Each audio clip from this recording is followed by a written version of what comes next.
একদিন একটা জঙ্গলে একটি গুহার ভিতরে একটি হাসি তার দুটি ছানা নিয়ে থাকতো। একদিন হাসি ছানাদেরকে রেখে খাবার খেতে চলে যায়। ঠিক তখনই একটি শিয়াল এসে হাসির ছানা দুটোকে খেয়ে ফেলে। হাসি গুহায় এসে দেখে তার ছানা দুটো নেই, তাই হাসি অনেক কাঁদতে থাকে।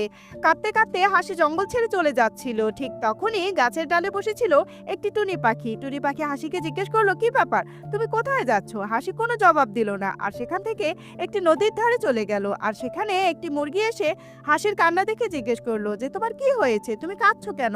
হাসি কেঁদে কেঁদে মুরগিকে বলল, জানো, ওই দুষ্ট শিয়াল আমার ছানা দুটোকে খেয়ে ফেলেছে।